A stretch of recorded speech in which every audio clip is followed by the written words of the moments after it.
Hello नमस्कार, श्री स्वामी समर्थ. आजच्या व्हिडिओमध्ये तुम्हा सगळ्यांचं मनापासून स्वागत करते. आजचा व्हिडिओ छान असा माहितीपूर्ण तुमच्यासाठी राहणार आहे, तर स्किप न करता शेवटपर्यंतची माहिती ऐकायची आहे. आणि चॅनलवर जर तुम्ही नवीन आला असाल तर चॅनलला सबस्क्राईब करून घ्यायचं आहे. उद्या आहे रथसप्तमी. तर रथसप्तमी आपल्याला कशी साजरी करायची आहे, रथसप्तमीचं महत्त्व, सूर्यदेवाचं महत्त्व आपण तेच पाहणार आहोत.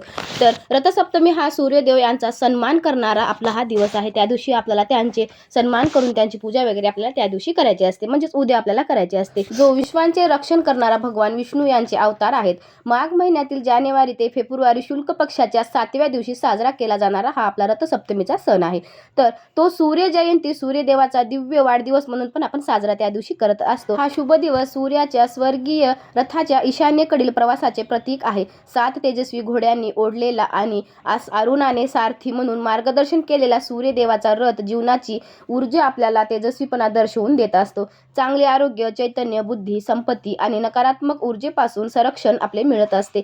यासाठी आशीर्वाद आपल्याला या सूर्यदेवापासून आपल्याला मागायचा असतो. सूर्य भगवानांची पूजा केल्याने आजार बरे होत असतात, बुद्धी आणि नेतृत्व वाढत असते आणि मनातील जे काही आपल्या इच्छा असतील ते पूर्ण होत असतात. त्यामुळेच आपल्याला रथसप्तमी हा सण आपल्याला कृतज्ञता व्यक्त करण्याचा एक अतिशय प्रिय असा उत्सव राहणार आहे. तर रविवारी 25 जानेवारी 2026 रोजी आपल्याला ही रथसप्तमी आपल्याला साजरी करायची आहे. सकाळपासून आपल्याला हा पूजा आपला विधी सुरू करायचा असतो. हिंदू धर्मामध्ये दररोज सकाळी पाणी अर्पण करून गायत्री मंत्र किंवा कोणत्याही सूर्यमंत्राचा आपण जप करत करत सूर्यदेवांची पूजा आपण नियमितपणे आपापल्या घरामध्ये आपण करतच असतो. त्यामध्ये अर्घ्य देणे ही पूजा आपली नित्य नियमाने सुरूच असते. जसं की पुष महिन्यामध्ये तर आपण 1 महिनाभर अर्घ्य देत असतो सूर्य भगवानांना. प्रत्येक व्यक्तीच्या जीवनामध्ये शक्तिशाली सूर्यदेवांचे आशीर्वाद असलेच पाहिजेत. रथसप्तमी आपल्याला 7 घोड्यासह पालन पोषण करणाऱ्या सूर्यदेवताबद्दल कृतज्ञता व्यक्त करण्याची ही वेळ आहे. रथसप्तमी पूजन घरी करता येते. भारतातील विविध राज्यांमध्ये आणि प्रदेशांमध्ये घरी रथसप्तमी जरा वेगवेगळ्या पद्धतीनेच केली जाते. रथसप्तमीच्या दिवशी आपल्याला कशी पूजा मांडणी करायची आहे, थोडक्यात त्याच्याबद्दल आपण या ठिकाणी जाणून घेणार आहोत. तर रथसप्तमीच्या दिवशी आपल्याला ब्रह्ममुहूर्तावर उठायचं आहे. या दिवशी आजारापासून आपल्याला मुक्त होण्यासाठी सूर्यदेवापूर्वी आपल्याला स्नान करून घ्यायचं आहे. आणि स्नान करत असताना आपल्याला आंघोळीच्या पाण्यामध्ये थोडंसं गंगाजलाचे काही थेंब आपल्याला टाकून आंघोळ करायची आहे. आणि रुईची 7 पाने आपल्या डोक्यावर ठेवायची आहेत आणि त्या पानाला असा हात पकडून आपल्याला आंघोळ करायची आहे. स्वतःच्या अंगावर आपल्याला थोडं थोडं पाणी आपल्याला ओतायचं आहे. अशा प्रकारे आपल्याला सकाळची स्नान आपल्याला करून घेऊन त्यानंतर स्वच्छ सुचिरभूत होऊन आपल्याला कपडे परिधान करायचे आहेत, नवीन कपडे घालायचे आहेत आणि प्रथम गणपतीचे आवाहन करून पूजा करायला सुरुवात करायची आहे. तर आंघोळ झाल्याच्या नंतर गणपती बाप्पाचं पूजन म्हणजे त्यांचं आवाहन केल्याच्या नंतर सूर्यदेवाच्या वेळी सूर्यदेवाला आपल्याला अर्घ्य अर्पण करायचं आहे. एका तांब्याच्या भांड्यामध्ये आपल्याला पाणी भरायचं आहे आणि त्यात एक लाल फूल ठेवायचं आहे आणि हातामध्ये तो पाण्याचा भरलेला जो काही तांब्या कलश असेल ते हातात घेऊन उगवत्या सूर्याकडे तोंड करून सूर्याला पाहायचं आहे आणि त्यांना नतमस्तक व्हायचं आहे, त्यांना नमस्कार करायचा आहे. पाण्याने भरलेला कलश हातामध्ये घेऊन सूर्यदेवाकडे पाहत पाहत आपल्याला ते पाणी ओतायचं आहे. आणि पाणी ओतत असताना आपल्याला पाण्यातून सूर्य दिसेल अर्घ्य देताना, असं आपल्याला त्या ठिकाणी थांबायचं आहे. तसं आपल्याला पाणी द्यायचं आहे आणि सूर्यमंत्राचा आपल्याला मंत्रजप आपल्याला करायचा आहे. साधा सोपा ओम सूर्यदेवताय नमः असा मंत्रजप आपल्याला करत करत अर्घ्य द्यायचा आहे. सूर्यदेवाचा अर्घ्य देणं झाल्याच्या नंतर पाठ घ्यायचा आहे आणि त्या पाठावर आपल्याला थोड्याशा अक्षदा आणि लाल वस्त्र अर्पण करून त्या ठिकाणी आपल्याला सूर्यदेवाची, जर तुमच्याकडे मूर्ती असेल किंवा चित्र असेल छोटं पुस्तकातलं किंवा फोटो वगैरे असेल ते पण त्या ठिकाणी आपल्याला ठेवायचं आहे. किंवा रांगोळीच्या साच्यामध्ये पण आपल्याला सूर्यदेवाच्या प्रतिमा आपल्याला काढता येतात, तशी प्रतिमा आपल्याला त्या ठिकाणी काढून घ्यायची आहे. त्यानंतर पूजेला आपल्याला सुरुवात करायची आहे. सर्व सामग्री आपल्याला जेवढी काय लागणार तेवढी सामग्री आपल्याजवळ घ्यायची आहे.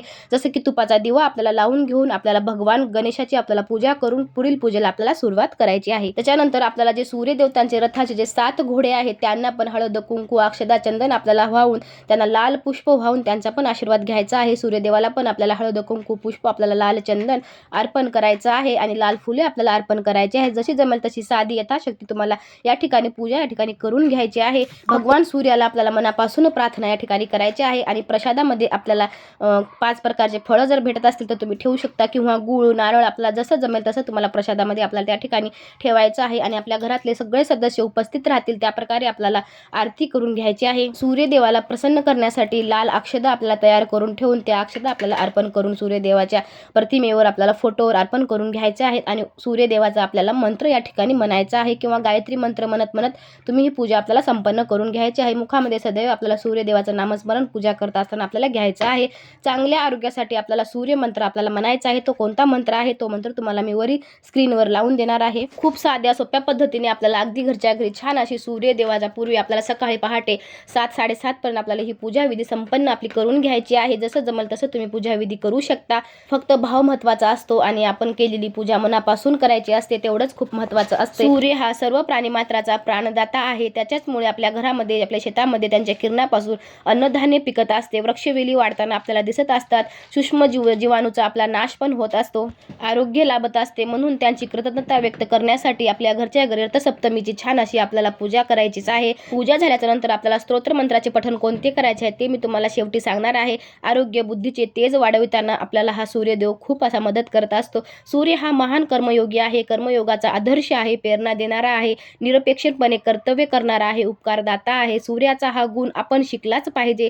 आनंद उपकार करूनही तो निर्विकार नम्र आहे। विश्वाला प्रकाश देणाऱ्या या सूर्यदेवता त्यांच्या उपासनेमुळे व्यक्तीचा विकास होत असतो। मन, बुद्धी, शरीर विकसित होत असते, बुद्धी तेजस्वी होत असते, प्रतिभा संपन्न होते। आपल्यावर केलेल्या अनेक उपकाराच्या बदल्यात आपण सूर्याची काय सेवा करू शकतो? म्हणूनच आपण अशी एक सेवा आपल्याला करायची आहे। वर्षातून एकदाच हा दिवस येत असतो, म्हणून सूर्याला पूजनीय मानून अर्घ्य द्यायचा आहे, भाववंदना आपल्याला करायची आहे व जीवनशक्ती जागृत करून कर्मयोगाचा प्रकाशपुंज होण्याचा आदर्श आपल्याला त्यांच्याकडून घ्यायचा आहे। साध्या पद्धतीने आपल्याला पूजा मांडणी करून घ्यायची आहे। छान अशी सूर्यदेवाची पूजा करायची आहे, त्यांचे आभार आपल्याला मानायचे आहेत, कारण त्यांच्या प्रकाशातून आपल्याला खूप अशी छान ऊर्जा आपल्याला मिळत असते। त्यांच्याकडे पाहून आपल्याला जगण्याचा एक छान असा मार्ग आपल्याला भेटत असतो, कारण की तो एकटाच आहे आणि एकटाच येत असतो आणि एकटाच छान असं कार्य करून जात असतो। म्हणून आपल्याला ते पण प्रेरणा देतात की एकटेच चालायला कधीच आपण घाबरायचं नाही। सूर्य जसा एकटा चालतो त्याच प्रकारे आपल्याला पण चालायचे आहे, अशी पण आपल्याला प्रेरणा तो सूर्य देवता देत असतात। म्हणून आपल्याला मंत्र पठण करायचे आहे, ते सूर्य मंत्र आणि आदित्य हृदयम स्तोत्र आपल्याला पठण करून घ्यायचं आहे। चला तर मग इथेच मी व्हिडिओचा शेवट घेते। तुम्हाला ही माहिती कशी वाटली नक्कीच सांगा। आपल्या चॅनलवर जर तुम्ही नवीन आला असाल तर चॅनलला सबस्क्राईब करून घ्यायला अजिबात विसरू नका। पुन्हा भेटूया छान अशा व्हिडिओ सोबत। तोपर्यंत तुम्हा सगळ्यांना श्री स्वामी समर्थ। शेवटपर्यंत व्हिडिओ बघितल्याबद्दल मनापासून धन्यवाद करते। बाय बाय सगळ्यांना।